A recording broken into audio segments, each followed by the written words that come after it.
Julián Carrillo Trujillo fue un compositor, director, violinista y científico mexicano nacido en Ahualulco, San Luis Potosí en 1875. Forma parte de la corriente internacional modernista. Es considerado como uno de los compositores mexicanos más importantes y un pionero muy importante del microtonalismo. Investigó el microtonalismo y desarrolló la teoría del sonido 13. El primer intento de formalizar el estudio del microtonalismo. A los 19 años compuso una misa que fue bien recibida. Esto, junto con una carta de recomendación del gobierno de San Luis Potosí, le permitió estudiar en el Conservatorio Nacional de Música de la Ciudad de México, con profesores como Melesio Morales. En 1899, el general Porfirio Díaz, presidente de México, escuchó a Carrillo tocar el violín y le otorgó una beca para estudiar en Europa. Carrillo compuso varias obras en Leipzig, incluido el sexteto en sol mayor para 2 violines, 2 violas y 2 violonchelos. Dirigió la orquesta del Conservatorio Real de Leipzig en la interpretación de estreno de su primera sinfonía en re mayor. En 1900, Carrillo asistió al Congreso Internacional de Música de París, presidido por Camille Saint-Saëns. Presentó un trabajo, que el Congreso aceptó y publicó, sobre los nombres de los sonidos musicales. 4 años después, ganó el primer premio cum laude y con distinción en el concurso internacional de violín del Conservatorio de Gante. Posteriormente, ese mismo año regresó a México, donde el presidente Díaz le obsequió un violín a Mati, como regalo de la nación mexicana, por su excelente actuación en países extranjeros. En 1918 regresó a México, donde fue elegido director del Conservatorio Nacional y director de la Orquesta Sinfónica Nacional de México. El renombrado pianista Leopold Godowsky dijo que la orquesta era superior a la Orquesta Filarmónica de Nueva York. La Orquesta Sinfónica Nacional era tan popular que podía sostenerse con sus propios recursos económicos. Con su orquesta, Carrillo introdujo a México en la música de Bach, Mozart, Beethoven, Weber, Wagner, Tchaikovsky, Rimsky-Korsakov, Richard Strauss, Saint-Saëns, Debussy y Ravel. Carrillo huye a Estados Unidos por problemas políticos posteriores a la Revolución Mexicana. En la ciudad de Nueva York, interpretó su primera sinfonía con la American Symphony Orchestra. En Nueva York, Carrillo también escribió la 13ª teoría del sonido, que se publicó más tarde en el segundo volumen de Musical Talks.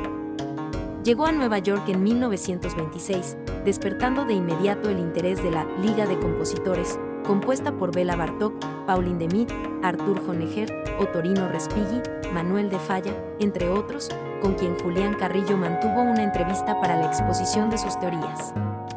A partir de este encuentro se acordó patrocinar el primer concierto con la música de sonido 13 en Nueva York. Carrillo patentó 15 pianos metamorfoseados para producir tonos completos, tercios, cuartos, quintos, sextos, séptimos, octavos, novenos, décimos, onceavos, doceavos, treceavos, catorceavos, quinceavos y dieciseisavos de tono en 1940. En 1947 realizó experimentos en NY examinando la ley de los nodos y demostró que tenía que ser modificada después de que existiera un precepto clásico durante los últimos 26 siglos. Su razonamiento se deriva del hecho de que un nodo no es un punto matemático sino un punto físico. Si una cuerda de violín se detiene por debajo de la mitad, la frecuencia de la fracción arqueada es más del doble de la frecuencia de su nota base. Carrillo luego amplió su trabajo sobre física musical en 2 leyes de la física musical. En 1949, se fabricó el primer piano metamorfoseador para terceros tonos y Carrillo lo llevó al Conservatorio Musical de París al año siguiente. Allí conoció a Jean-Étienne Marie, quien difundió las teorías de Carrillo en Europa. En 1956, el presidente de Francia condecoró a Carrillo con la insignia de Caballero de la Legión de Honor. El gobierno de Alemania condecoró a Carrillo con la Gran Cruz de la Orden del Mérito.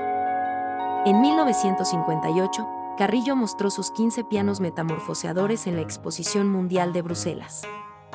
Ganaron una medalla de oro. Leopold Stokowski interpretó por primera vez Horizontes, poema sinfónico para violín, violonchelo y arpa en cuartos, octavos y 16 tonos. El concierto fue tan exitoso que Stokowski tuvo que repetir la obra completa. El año que viene, Stokowski presentó Horizontes en Washington, Baltimore y Minneapolis. En 1954 donó un piano metamorfoseador para terceros tonos a la Schola Cantorum de París. En París durante 1963, Carrillo ganó el Gran Premio de Música Latinoamericana. Dio una conferencia en la Embajada de México en Londres y fue entrevistado por la BBC. The Times of London publicó un artículo de su corresponsal en Ciudad de México. El gran anciano de la música mexicana, Julián Carrillo, se ha pasado la vida escudriñando un mundo sonoro microtúnel insospechado. Ha destrozado y luego rehecho nuestra escala cromática, y podríamos sentir la tentación de llamarlo divisor del átomo musical. Excepto que esto no da idea del rico mundo emocional que descubrió. Esta fue una revolución más sorprendente que cuando Terpander, en Grecia hace 26 siglos, agregó 2 notas a la escala china de 5 tonos. En 1964 Robert Gendre estrenó el primer concierto para violín de Carrillo en cuartos de tono. El gobierno de México le otorgó la Medalla al Mérito Cívico por el aniversario del canto a la bandera nacional que también compuso. En 1965 la URSS invitó a Carrillo a realizar varios conciertos en todo el país, pero murió antes. Carrillo murió en la Ciudad de México el 9 de septiembre de 1965. Su cuerpo fue depositado en la Rotonda de Personas Ilustres del Panteón de Dolores. ¿Quieres ver más videos como este? Suscríbete a Artcore Channel y comparte con tus amigos.